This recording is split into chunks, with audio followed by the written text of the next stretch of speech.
안녕하세요. 오늘은 2022년 6번째 주일입니다. 입춘이 지났는데도 날씨가 많이 춥습니다. 특별히 주님의 보호하심과 살피심으로 면역 건강을 잘 지키시기를 기도합니다. 따뜻한 봄날을 기다리며 오늘도 주님께서 예비하신 이 귀한 주일에 HTS 깊은 교회가 온라인으로라도 이렇게 모일 수 있음을 감사합니다. 그리고 함께 하시는 모든 분들을 환영합니다.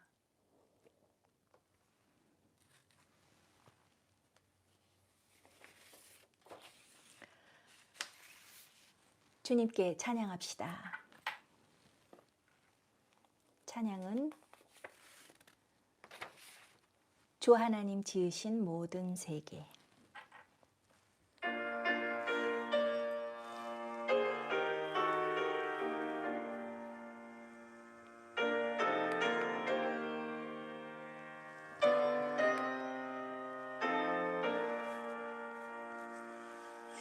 주 하나님 지으신 모든 세계 맘속에 그리워볼 때 하늘의 별 울려 퍼진 내성 주님의 권위 우주에 찬네 주님의 높고 위대하심을 내 영혼이 찬양하네 주님의 높고 위대하심을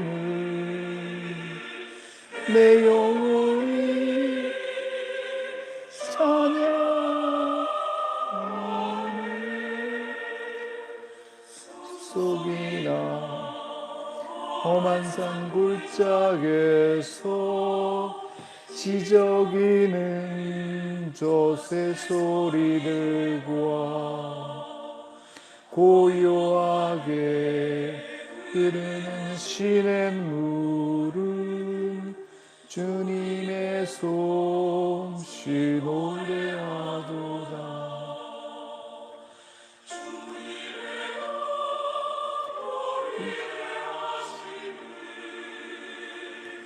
내 영혼이 찬양하네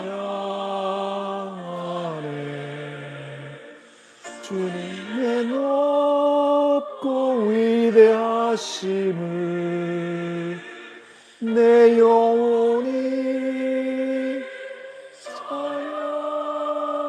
찬양하네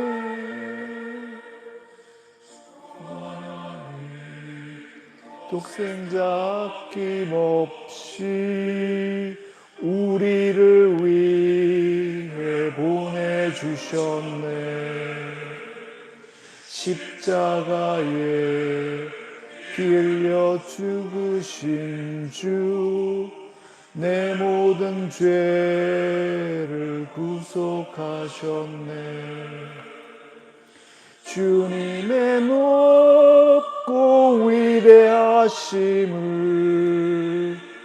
내 영혼이 찬양하네 주님의 높고 위대하심을 내 영혼이 찬양하네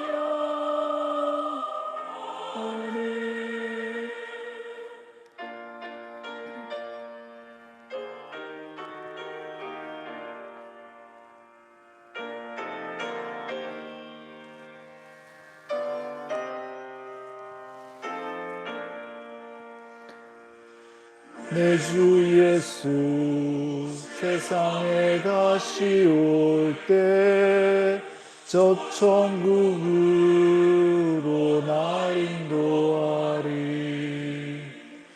나 겸손히 엎드려 경배하며 영원히 주를 찬양하리라. 주님의 높고 위대하심을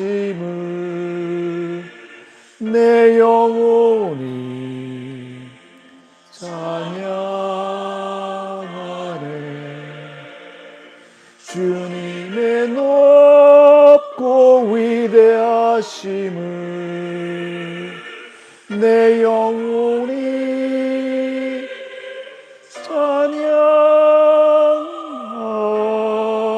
찬양하네.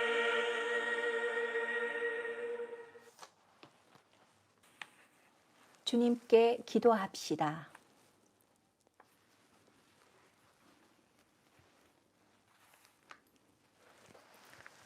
사랑과 자비의 하나님 아버지, 계절이 바뀌어 봄을 맞이하게 하시니 감사합니다. 하나님이 지으신 세계 안에서 살아가는 우리 모두가 오로지 주님께 찬양과 영광을 돌리기 원합니다. 주님께 예배드리는 이 시간, 보좌 앞에 나아가는 각 사람에게 은혜를 내려주시고 주님께 고백하는 잘못과 허물들을 바로잡아 주소서. 알면서도 잘못한 일들이 있습니다. 모르고 실수한 일들 많습니다. 많고 많은 허물들과 죄의 기억들로 인해 슬퍼하며 애통합니다. 주님의 용서를 구합니다. 주님의 용서를 믿습니다. 주님의 용서를 감사합니다. 주님 주신 새 언약 안에서 그리스도와 동행하며 그 삶을 따라서 살아가기 원합니다.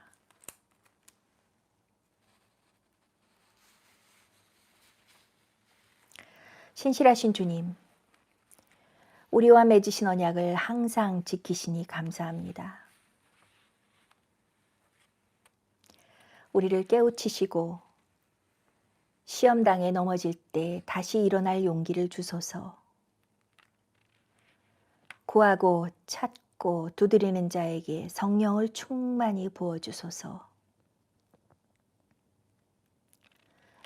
지금 이곳에 이 시간에 주님의 이름으로 모인 우리의 예배가 신령과 진리로 드리는 참 예배 되기를 간절히 원하나이다.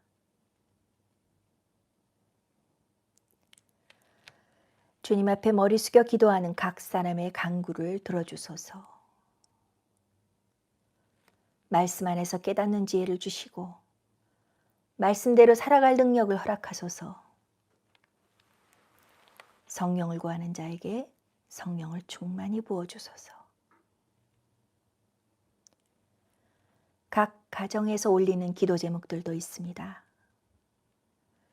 주님의 이름을 부르는 모든 자들이 주님의 뜻 안에서 응답받는 기쁨을 누리며 살게 하소서. 은혜를 경험하게 하소서. 코로나 확산으로 늘어나는 사망자들과 확진자들, 특별히 재택 치료하는 자들과 그 가족들을 빠른 회복으로 도우소서. 사건, 사고로 가족이 고통받거나 사랑하는 사람들을 잃은 자들에게 세상에 그 누구도 줄 수 없는 하늘의 위로를 내려주소서.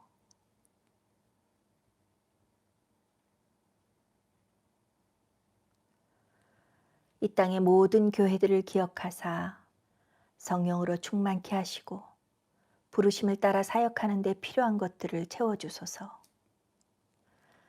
특별히 HTS 깊은 교회가 태어나기 위해 수고한 모든 교회들을 기억하시고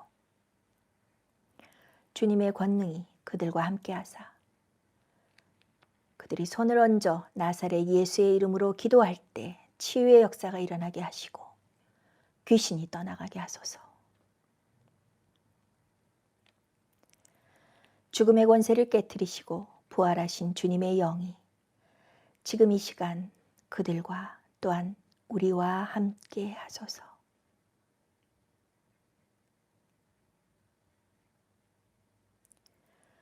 이 모든 기도와 간구를 교회의 머리이신 우리 주 예수 그리스도의 이름으로 올립니다. 아멘.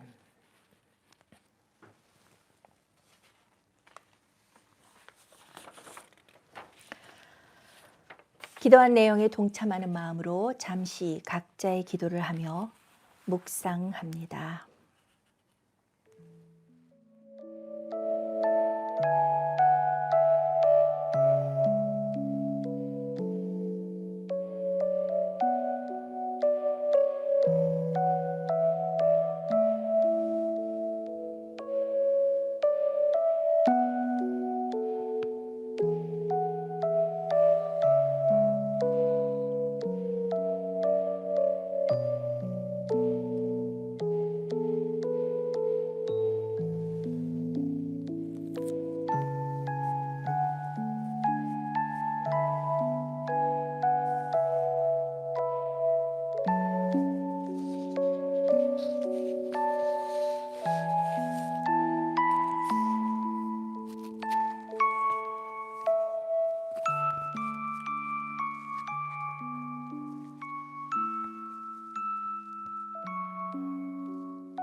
사도신경입니다.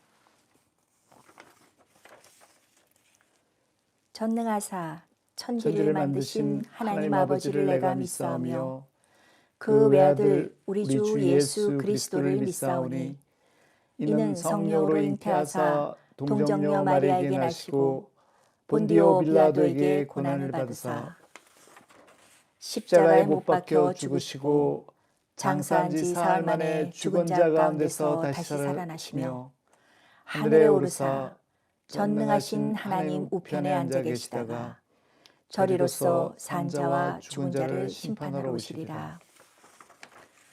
성령을 믿사오며 거룩한 공회와 성도가 서로 교통하는 것과 죄를 사하여 주시는 것과 몸이 다시 사는 것과 영원히 사는 것을 믿사옵나이다. 아멘. 아멘.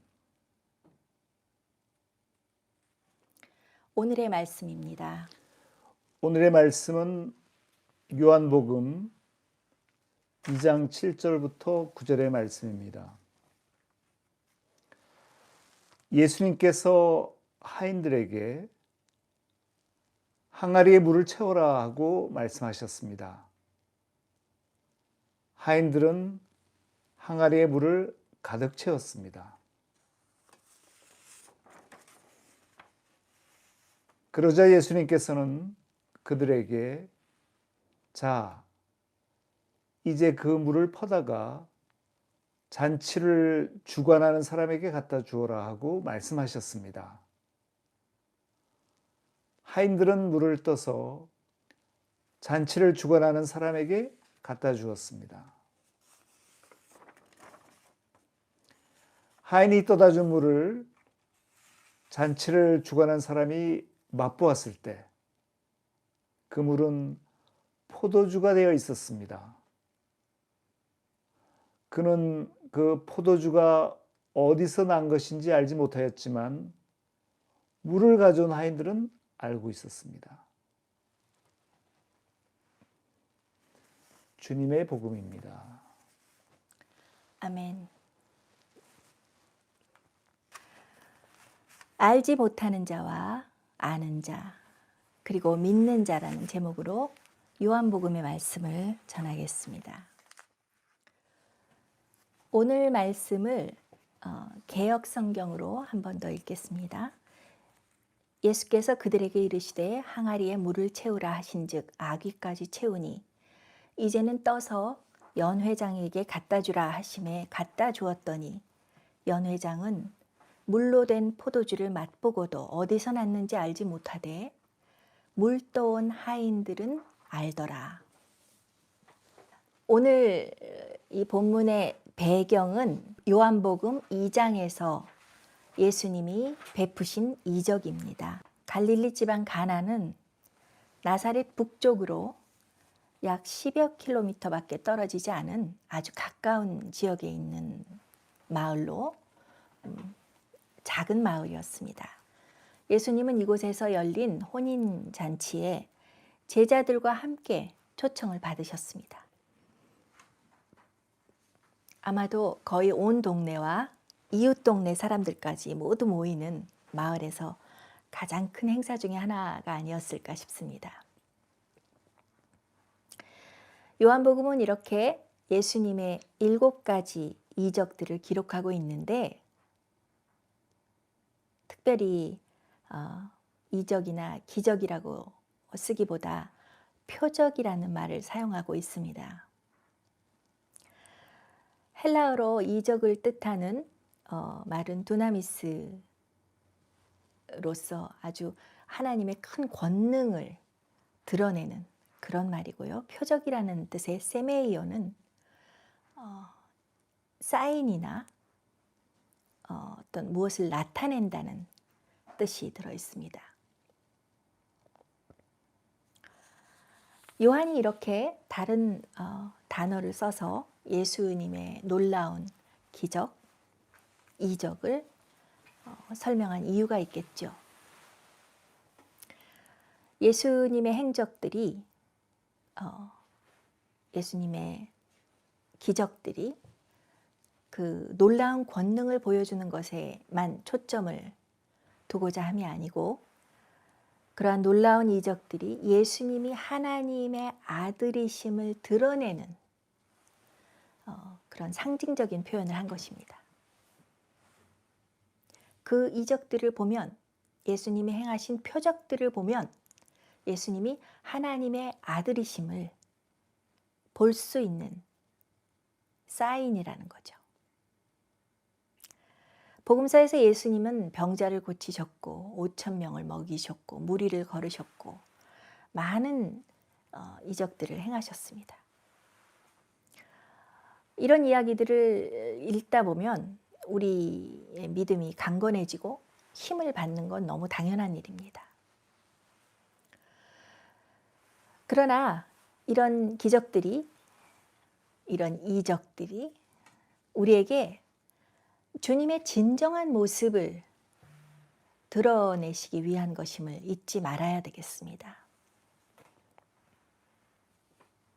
우리가 기적을 일으키신 예수님을 알고 그분 앞으로 한 걸음 한 걸음 걸어 나가면서 그분을 따라가는 삶을 살아가지 않는다면, 그 삶으로 연결되지 않는다면 우리의 신앙은 비록 큰 기적을 체험했다고 하더라도 그 장소에서 딱 머물고 정체하고 더 성장하지 못할 것입니다.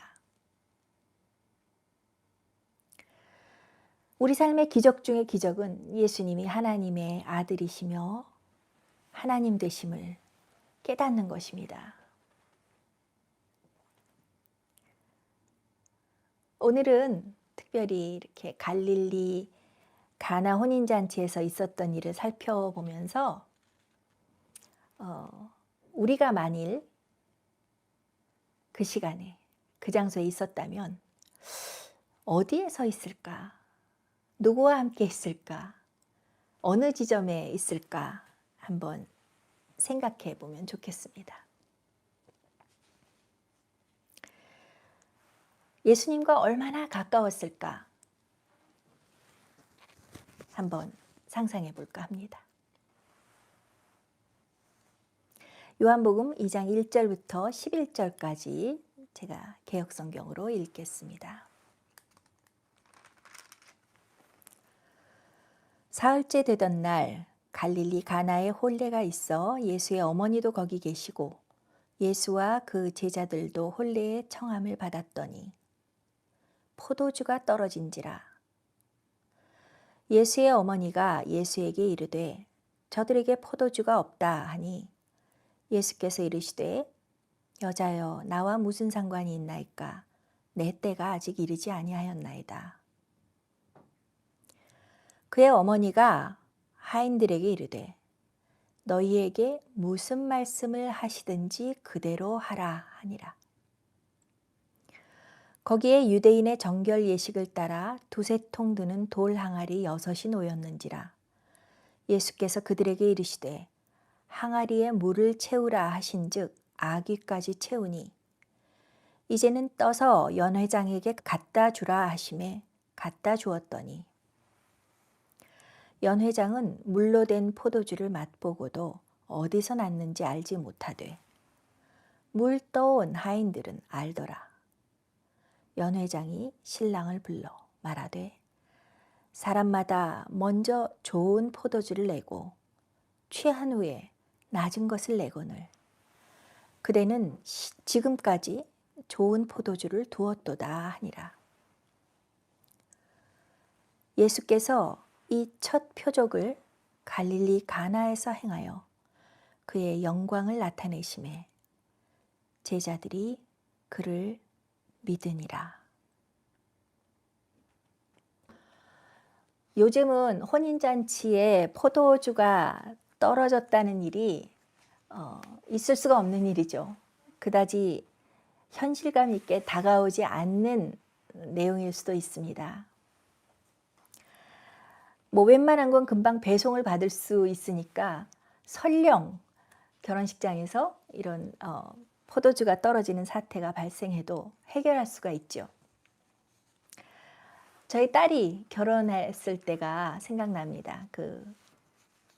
그때 혼인잔치가 생각이 나는데요. 아무리 뭐 이벤트 회사가 있다고 해도 신랑 신부가 따로 준비해서 장식하고 또 손님들을 위해서 하나하나 준비하는 것들이 많았기 때문에 아주 바빴습니다. 그 많은 준비 중에서 제가 특별히 기억에 남는 준비가 있었는데요. 저희 사돈은 영국 사람이라서 그런지 아마 제일 먼저 날씨를 확인했던 모양입니다. 그날 비가 올 것 같다는 일기예보가 있었거든요. 그래서 수십 개의 우산을 준비해서 들고 왔더라고요. 결혼식장 교회에서 그 연회 장소까지 갈 때 손님들이 비를 맞지 말라고 준비해 온 것이죠. 그런데 비가 오지 않았습니다. 우리는 저녁 식사 후에 사돈이 하객들에게 이제 인사말 하러 나왔을 때 그 안타까운 이야기를 듣게 되었어요. 거의 울상을 지었는데 우리는 모두 웃었죠. 저는 그날 비가 올 것 같다는 일기예보를 듣고 정말 며칠 동안 열심히 기도했습니다. 기도 응답을 받고 누군가에게 그렇게 미안한 마음을 들기는 제 생전 처음이었습니다.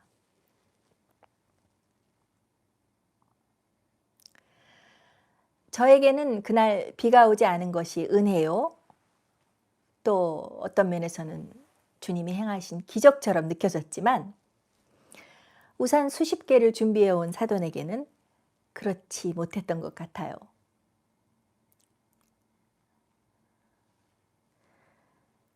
그러나 예수님의 표적은 이렇게 누군가에게는 응답이고 다른 누군가에게는 응답이 아닌 그런 표적이 아닙니다. 주님의 영광이 드러나는, 주님의 모습이 드러나는 그런 일이기 때문에 우리로 하여금 믿음을 가지게 합니다.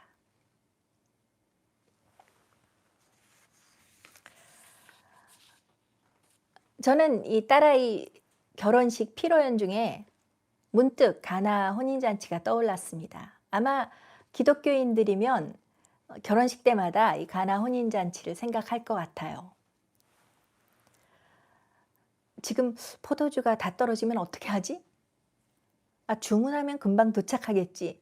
이런 생각을 하면서 혼자 웃었던 기억이 납니다. 당시에 혼인잔치에서 포도주가 떨어지면 사람들의 입방아에 오르기 참 좋은 일이었습니다. 아주 불길한 일이 일어난 것처럼 수군대기 일쑤였죠. 신랑은 두고두고 혼인잔치에 손님 초대해놓고 포도주도 충분히 준비해놓지 않은 그런 사람이라고 불명예를 안고 살아가야 될지도 모르는 지경이 됩니다. 그렇게 작은 일이 아니었습니다. 이 일은. 이 일이 일어난다면, 많은 사람들에게 알려진다면 이 새신랑에게는 말할 수 없는 수치를 안겨주는 거죠. 이런 상황에서 예수님은 신랑의 수치스러운 이런 상황을 면하게 해주시고 또 많은 사람들의 즐거움이 끊어지지 않도록 표적을 행하셨습니다. 그리고 더 중요한 것은 규율에 묶인 옛 언약을 은혜 안에 있는 새로운 언약으로 바꾸시는 분이 당신임을 보여주셨습니다. 그 포도주가 상징하는 바가 새 언약이기 때문입니다.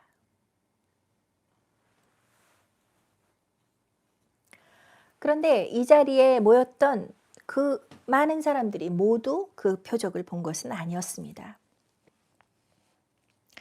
여러분이 만일 그 자리에 있었다면 예수님이 물로 포도주를 만드시는 그 장면을 보았을까요? 알고 있었을까요?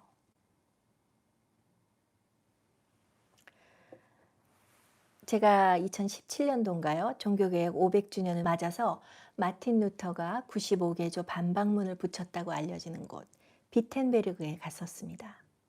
당시에는 많은 행사들이 열리고 있었는데요. 마틴 루터가 살고 있었던 당시 그 장소에 있었던 것처럼 느끼게 해주는 그런 디지털 체험 공간 같은 것이 있었습니다. 표를 끊고 실내로 들어가자마자 마치 타임머신을 타고 500년 전 비텐베르그로 날아간 것 같았습니다.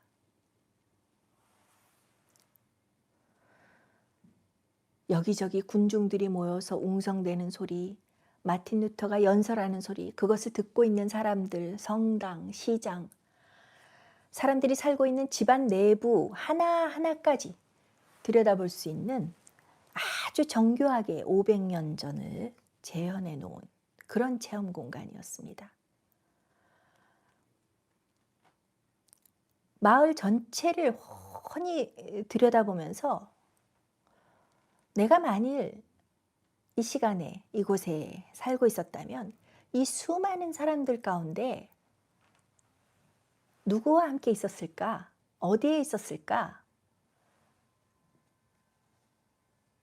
여기서 일어나는 일이 어떤 일인지 알고 있었을까? 그런 생각을 해보았습니다. 여러분이 만일 가나 혼인잔치에 있었다면 예수님이 물로 포도주를 만드신 그때 어디쯤에 계셨을까요?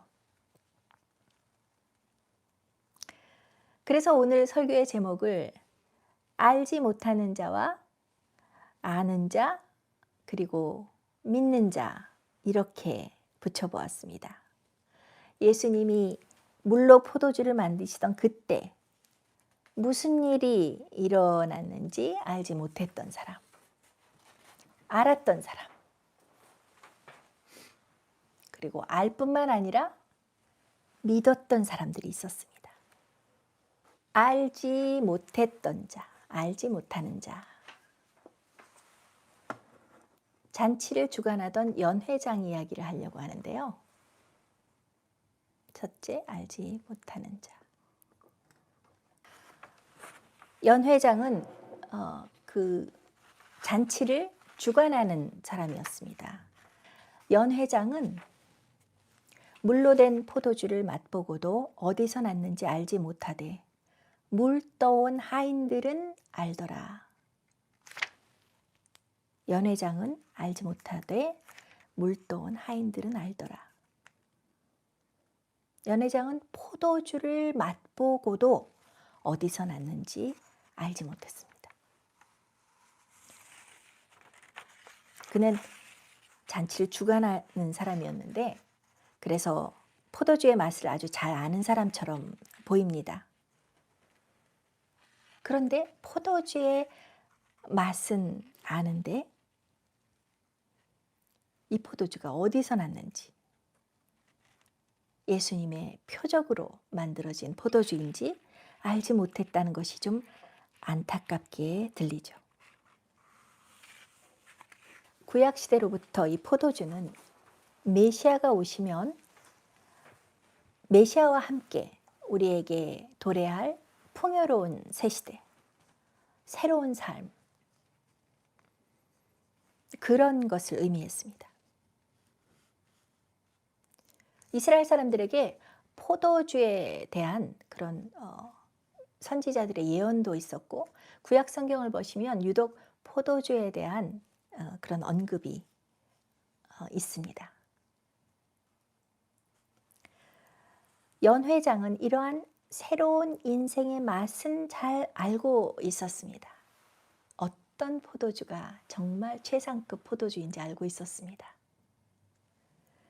그것은 알고 있었지만 정작 그러한 삶을 가져다 주는 삶의 근원을 알지 못했던 것입니다. 우리도 왜 그런 때가 있죠. 무엇이 좋은 것은 알지만 그것이 왜 좋은지 모르는 때가 있습니다. 저는 아름다운 자연을 볼 때 그런 생각을 많이 하는데요. 그런 자연 속에서 행복감을 느끼지만 그 자연을 우리에게 주신 창조주 하나님을 모른다면 너무 좋기는 한데 왜 자연이 좋은지 모르는 거죠. 신선한 공기 때문에 마음이 시원해지고 기분이 좋아지지만 왜 그런지, 그 공기가 왜 만들어졌는지 모르는 거죠. 근원을 모르는 것입니다. 포도주를 맛보고도 어디서 났는지 알지 못하는 그 잔치를 주관했던 사람, 그 사람 같죠. 우리 삶에 하나님의 은혜로 주어지는 모든 것들, 그런 것들의 아주 좋은 향기, 좋은 맛을 보고도 그것이 어디로부터 왔는지 알지 못합니다. 그뿐만 아니라 그는 잔치를 주관하는 사람임에도 불구하고 포도주가 떨어졌다는 사실을 몰랐던 것 같습니다. 왜냐하면 그것을 제일 먼저 알아차린 사람은 예수님의 어머니 마리아였기 때문이죠. 포도주가 떨어진지라 예수의 어머니가 예수에게 이르되 저들에게 포도주가 없다 하니. 예수의 어머니 마리아는 아무에게도 말하지 않고 아무도 모르게 예수님께만 말합니다. 저들에게 포도주가 없다.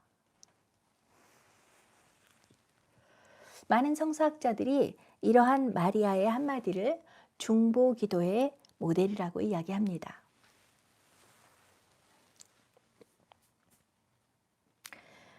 중보기도는 주님이 그곳에 오시도록, 누군가의 삶에 오시도록 초청하는 것이죠. 대신 기도하는 것이죠.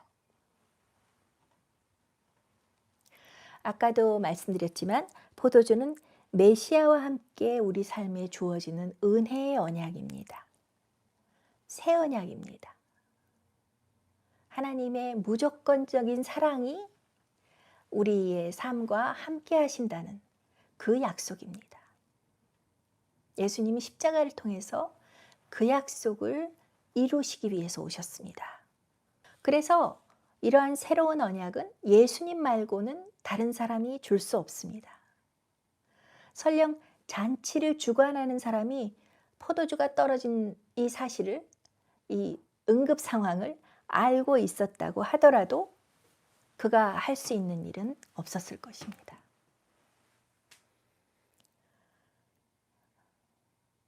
비록 그가 예수님의 포도주, 그 포도주의 품질이 얼마나 좋은지 그것을 증명하는 역할은 할 수 있었지만 말이죠. 그 잔치를 주관하는 사람이 포도주의 맛을 본 다음에 신랑에게 말합니다.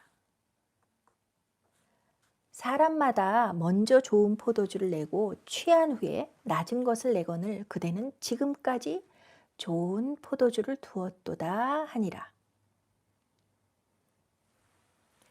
신랑이 망신살이 뻗칠 뻔했다가 오히려 아주 명예로운 그러한 칭찬을 듣게 되죠. 사람들은 항상 처음에 좋은 포도주를 내놓고 손님들이 취한 다음에는 값싼 포도주를 내놓는 법인데 당신은 지금까지 가장 좋은 포도주를 보관하고 계셨군요 하고 말하였습니다. 신랑으로 하여금 그 동네에서 아주 좋은 평판을 듣게 하는 그런 칭찬이었습니다.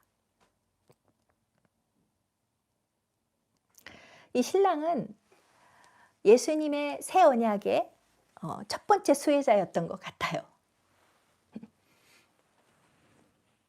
예수님이 이 어려운 지경에 빠져 있는 이 신랑에게 포도주를 제공하심으로 관대하게 우리의 삶을 채우시는 하나님의 은혜를 체험하게 되었습니다. 파티를 주관하는 사람, 이 잔치를 주관하는 사람은 무슨 일이 일어나는지 알지 못했지만 포도주 맛은 감별할 수 있었습니다. 주님이 행하신 일인지 알지 못했지만 새 포도주가 좋다는 건 알았습니다. 두 번째로, 알지 못하는 자는 잔치를 주관하는 자였고요. 둘째로, 아는 자가 있었습니다. 연 회장은 물로 된 포도주를 맛보고도 어디서 났는지 알지 못하되 물떠온 하인들은 알더라. 참 재밌게 둘을 비교하고 있죠. 물떠온 하인들은 알더라. 물을 가져온 사람들은 이 포도주가 도대체 어디서 난 건지 알고 있었다는 겁니다. 예수님의 어머니 마리아는 가나에 먼저 가서 잔치를 돕고 있었던 것처럼 보이는데요. 그것은 2장 초반에 읽어보시면 암시되어 있습니다.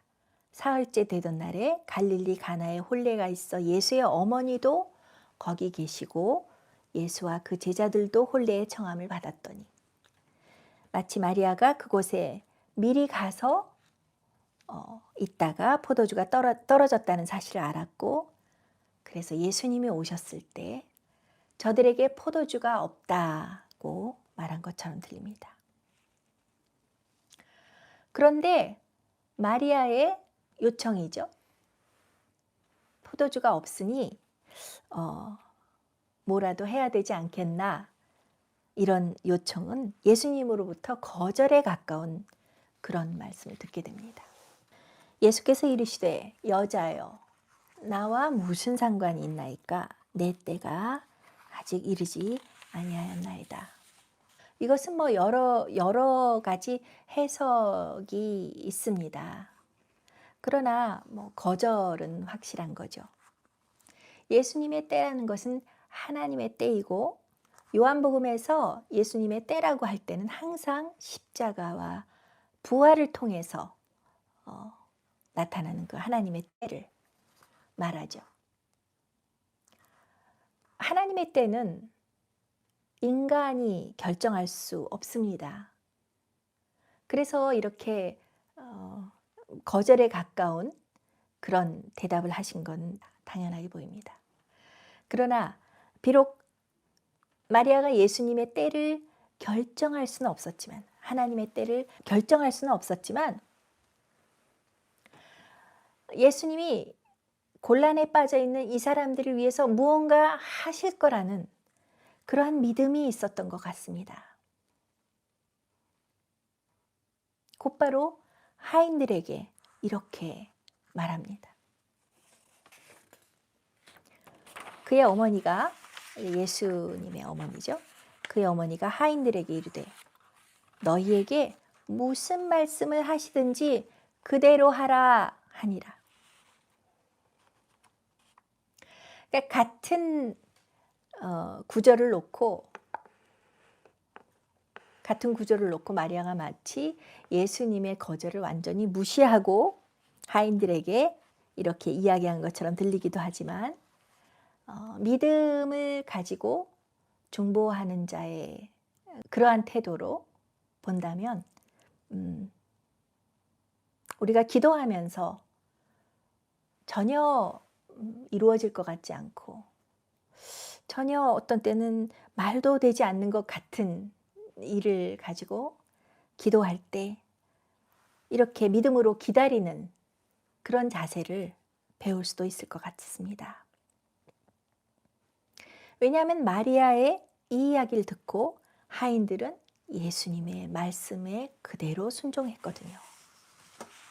하인들은 돌 항아리를 채우라는 예수님의 말씀 그대로 행했습니다. 예수님은 이 표적을 행하실 때 굳이 이 하인들을 참여시키셨고 그들로 하여금 예수님이 물로 포도주를 만드시는 현장에 있게 하셨습니다.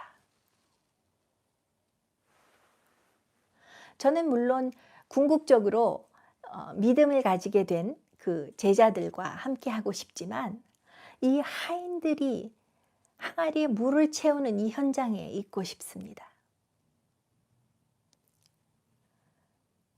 오히려 잔치를 주관하는 사람은 하인들보다 예수님의 표적을 보기에 더 쉬운 그런 위치에 있었던 사람이죠.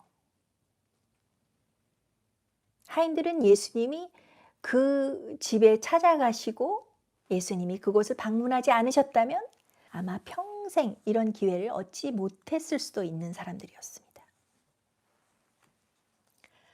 예수님은 하인들에게 항아리에 물을 채우라고 하셨고 떠서 잔치를 주관하는 사람에게 갖다 주라고 하셨습니다. 분명 그들이 항아리에 채운 것은 물이었는데 그것을 떠서 연회장에게 갖다 주는 동안 포도주가 되었습니다.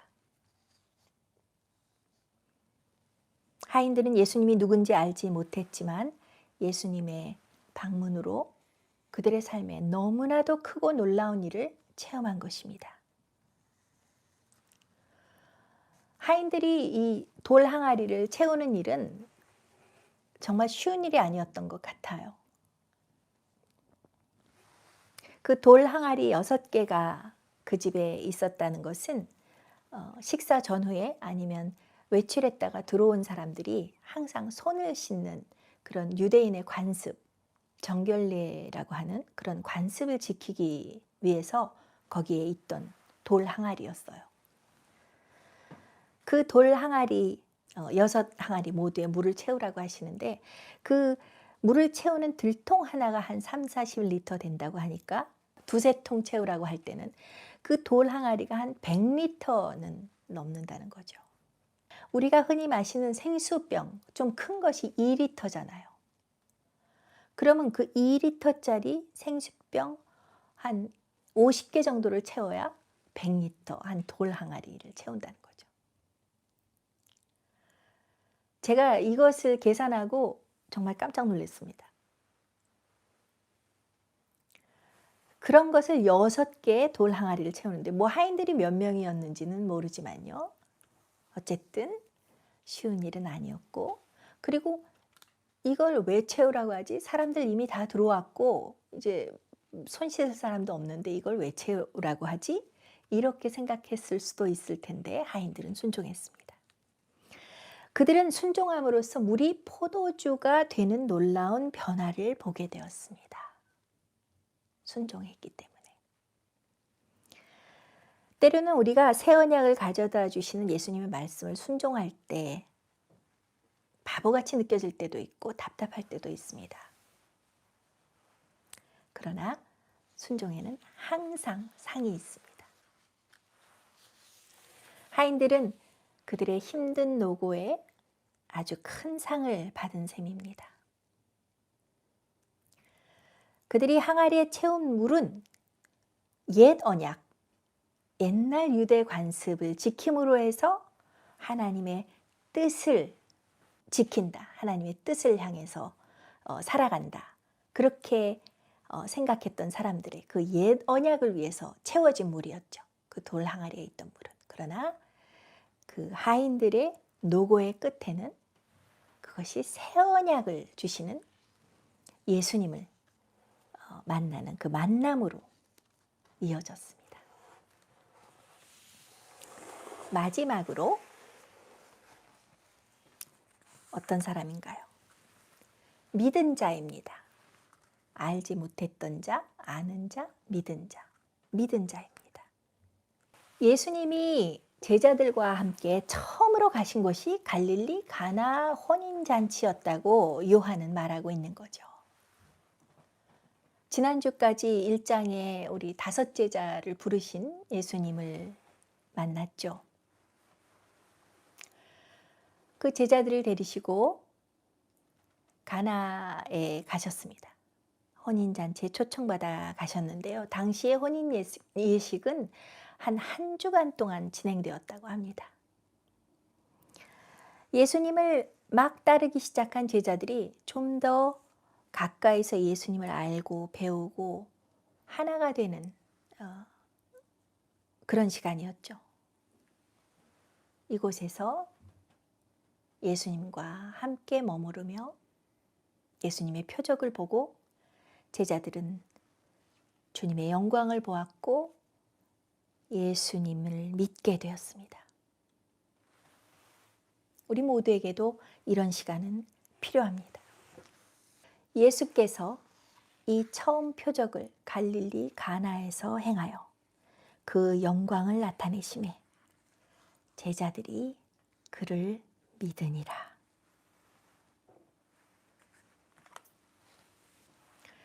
제자들이 예수님을 믿었다는 말은 단순히 포도주를 만드신 그 이적을 보고 믿게 되었다는 말보다 예수님의 표적을 통하여 이분이 하나님의 아들이시구나. 당신의 영광을 나타내시는구나 하는 것을 알았기 때문입니다. 그래서 이 제자들이 믿게 되었다는 것은 예수님께서 표적을 행하신 그 목적에 딱 맞는 결과였습니다. 예수님은 사람들의 인기를 끌려고 명성을 얻으려고 표적을 행하신 것이 절대로 아닙니다. 그 표적을 통해서 주님의 진짜 모습, 주님의 영광이 드러나서 제자들로 하여금 믿게 하려는 것이었습니다. 이것이 요한이 복음서를 쓴 목적이기도 합니다. 요한복음 20장 31절로 32절입니다.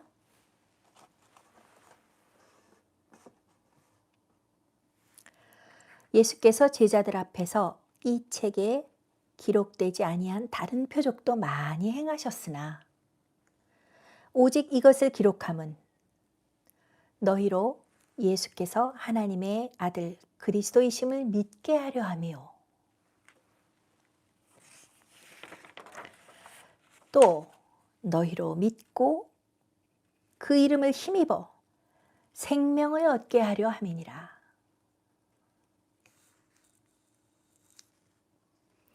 요한은 이 목적을 가지고 요한복음을 쓴다고 밝혔습니다. 예수님이 물로 포도주를 만든 이적에 대해서 잘 알고 있든지 잘 모르든지 알고 모르는 차원의 신앙을 넘어서 믿음으로 열매를 맺는 것이죠. 때로는 알면서 따라가고 때로는 모르면서도 따라가고 믿음으로 열매 맺는 신앙. 그러려면 계속 예수님을 따라가면서 끊임없이 그분의 영광을 보아야 합니다. 믿음으로 사는 사람은 믿어야지 하면서 나의 믿음으로 주님을 따르는 것이 아니라 주님의 영광의 빛을 받아 그 빛 안에서 믿음을 계속 유지할 수 있는 것입니다. 주님을 바라보기 때문이죠. 오늘은 갈릴리 가나의 혼인잔치에서 예수님이 표적을 행하실 때 그것을 알지 못했던 잔치를 주관했던 자, 또 그것을 알고 있었던 하인들, 그리고 한 걸음 더 나아가 예수님이 하나님의 아들이심을 믿었던 제자들에 대해서 살펴보았습니다. 여러분들은 어떤 사람들과 가까우신가요? 그런데 중요한 것은 우리의 느낌이나 생각이 어떻든지 간에 이 새로운 언약 안에서 우리를 부르시는 예수님과 함께 우리의 삶을 포도주의 풍성함으로 풍요롭게 하는 것입니다. 주님이 우리를 부르시는 목적을 이해하는 것이 가장 중요한 것이죠. 그것이 가나 혼인잔치에서 물로 포도주를 만드신 예수님 표적, 그 표적의 목적이며 의미입니다.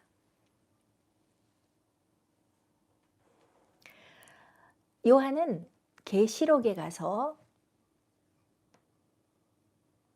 이렇게 믿음으로 그를 따르는 제자들을 새 예루살렘처럼 깨끗하고 단정하게, 마치 신부가 신랑을 위해서 단장한 것처럼 그렇게 준비시켜 주시는 주님을 이야기하고 있습니다. 또 내가 보매 거룩한 성 예루살렘이 하나님께로부터 하늘에서 내려오니 그 준비한 것이 신부가 남편을 위하여 단장한 것 같더라. 예수님이 가나 혼인잔치에서 보여주신 표적은 우리의 마지막이 잔치임을 말해줍니다. 그 잔치에서 주님은 나의 원수의 목전에서 상을 차려주실 것이고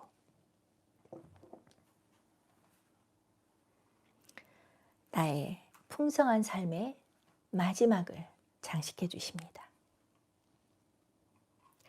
구약의 사람들은 메시아가 오시면 이렇게 시온에서 큰 잔치를 베푸실 것이라고 믿었습니다.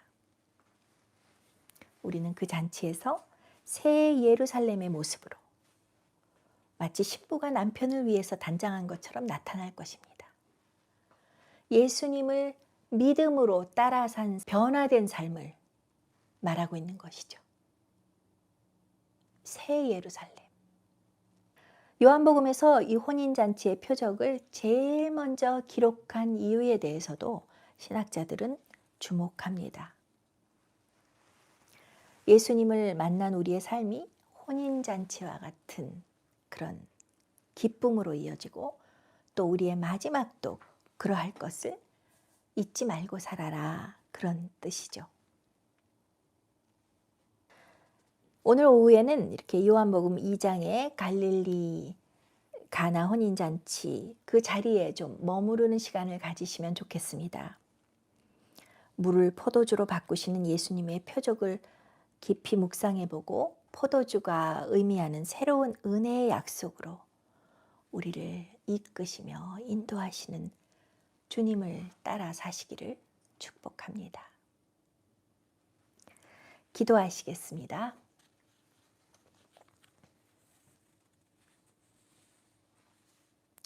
하늘잔치에 우리를 초청하시는 주님, 이 땅의 잔치에서 맹물을 마시며 취하지 않게 하시고 주님 주시는 참 포도주로 삶을 향유하게 하소서. 또한 이 땅의 잔치에서 독주를 마시며 주님과 멀어지지 않게 하소서.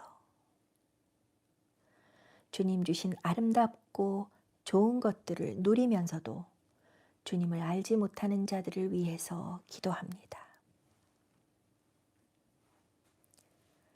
또한 주님 주시는 새로운 약속 안에 살기 위해서 순종하며 하루하루 살아가는 모든 자들을 축복하소서. 매일 주님의 영광을 보며 믿음으로 주님을 따라가기 원합니다. 주 예수 그리스도의 이름으로 기도합니다. 아멘.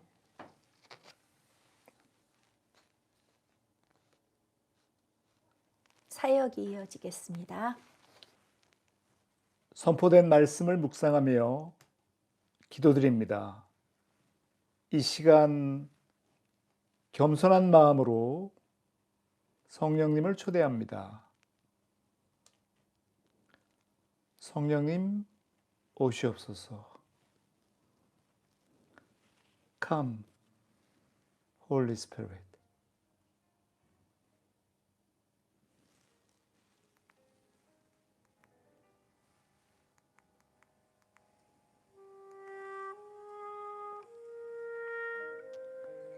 성령님 이 자리에 계십니다. 주님, 이 시간 말씀하소서. 우리가 주님의 음성을 듣기 원합니다.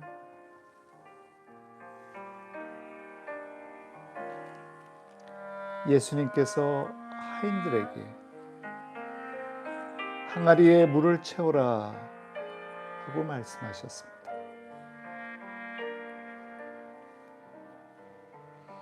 하인들은 항아리에 물을 가득 채웠습니다. 예수님께서는 자, 이제 그물을 퍼다가 잔치를 주관하는 사람이 갖다 주어라고 말씀하셨습니다. 하인들은 물을 떠서 잔치를 주관하는 사람에게 갖다 주었습니다. 하인이 떠다 준 물을 잔치를 주관하는 사람이 맛보았을 때 그 물은 포도주가 되어 있었습니다.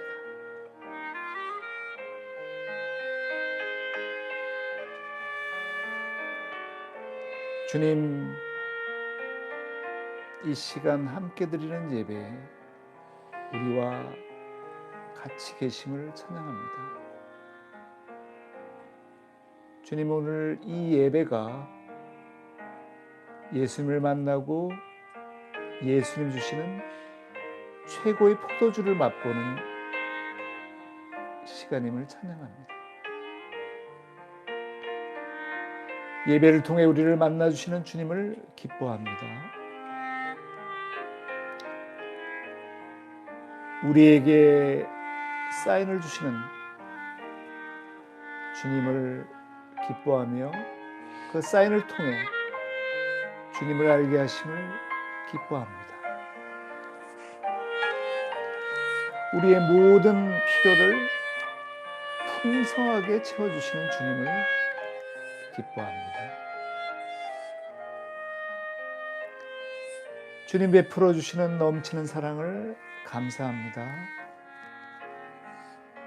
새로운 인생을 살게 하심을 감사합니다. 새로운 눈으로 주님 부어주시는 기적을 보게 하심을 감사합니다.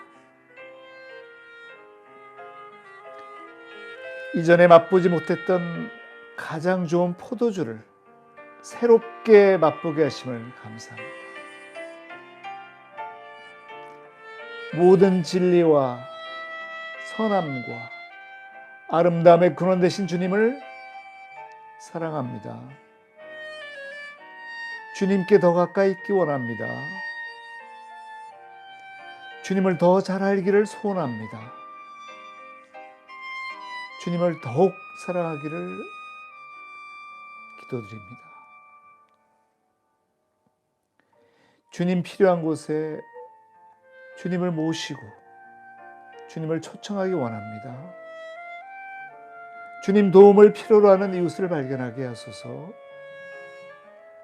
주님의 도움이 절실하게 필요한 시간과 장소를 알게 하소서. 주님의 능력이 나타날 수 있도록 중보하는 자 되게 하소서.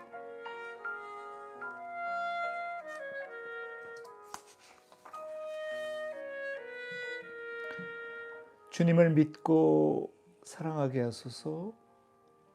주님을 섬기며 주님을 알아가게 하소서. 주님의 뜻이 이루어지도록 기도합니다.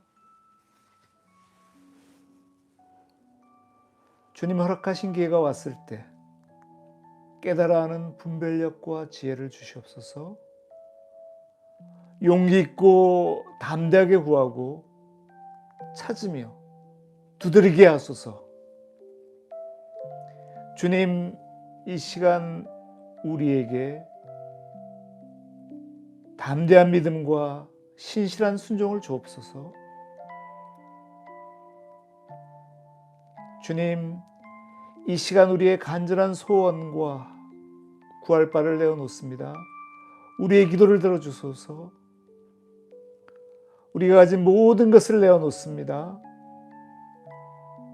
주님 말씀하실 때 믿고 순종하게 하소서. 주님, 새롭게 보여주시는 놀라운 기적을 체험하게 하소서. 주님의 영광을 보게 하소서. 주님 믿고 신뢰합니다. 주님 사랑합니다.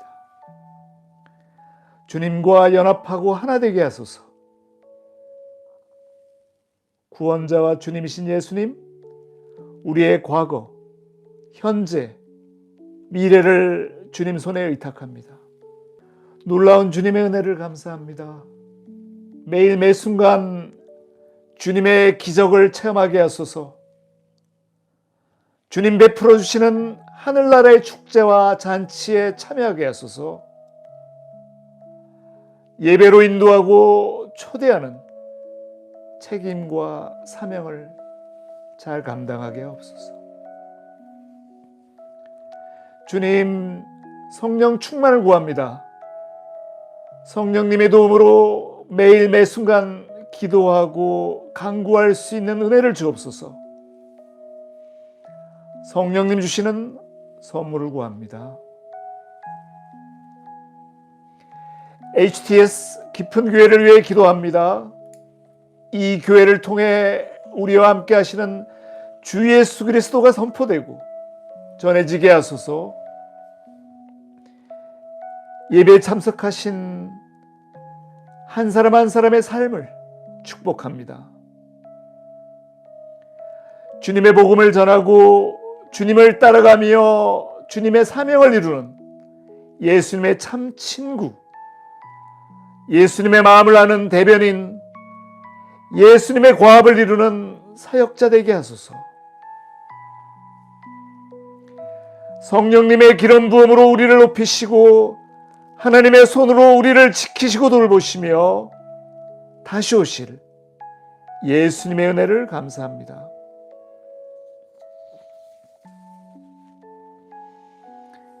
이 시간 치유 기도를 드립니다. 예수 그리스도 이름으로 치유를 구합니다. 주님, 치유의 은혜를 이 시간 경험하게 하소서. 주님, 깨끗이 낫게 하여 주옵소서. 주님 주신 사명을 회복시켜 주시고 사명을 감당할 수 있는 건강을 허락하옵소서. 지금 이 시간 우리를 괴롭히는 질병을 고쳐주실 줄 믿습니다. 우리가 속한 공동체를 하나 되지 못하게 하는 질병을 막아주소서. 온전한 예배를 방해하는 질병을 치유하여 주옵소서. 특별히 코로나로부터 보호하여 주옵소서. 사랑하는 이들이 고통받고 있는 병의 근원을 주님께 의탁합니다. 깨끗이 낫게 하여 주옵소서. Be completely healed in the name of Jesus Christ.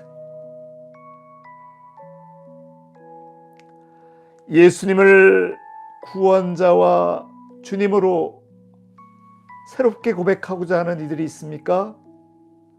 주 예수 그리스도 이름으로 환영하며 기도합니다. 주 예수 그리스도와 함께 시작할 수 있는 은혜를 주옵소서.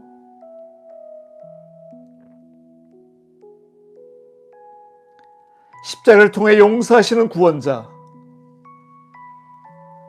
흘리신 보혈로 치유하시는 치유자,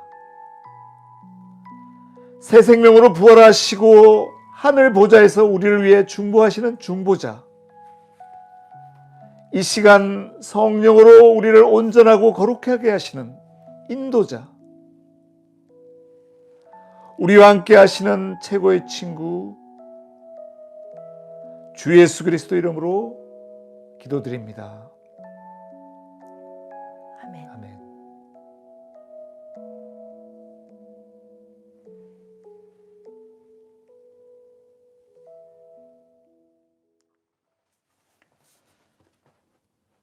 주기도문입니다.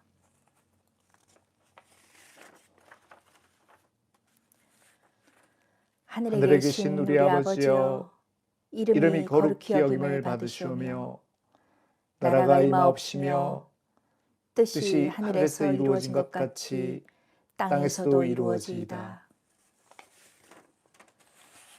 오늘 우리에게 일용할 양식을 주옵시고 우리가 우리에게 죄 지은 자를 사하여 준 것 같이 우리 죄를 사하여 주옵시고 우리를 시험에 들게 하지 마옵시고 다만 악에서 구하옵소서. 대개 나라와 권세와 영광이 아버지께 영원히 있사옵나이다. 아멘.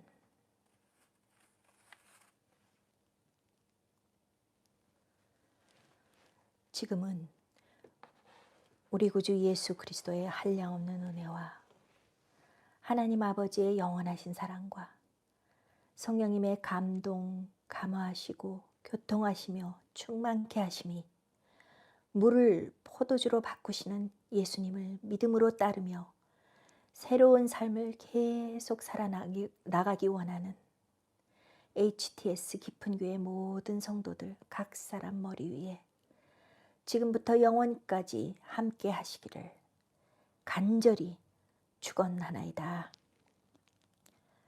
아멘. 아멘.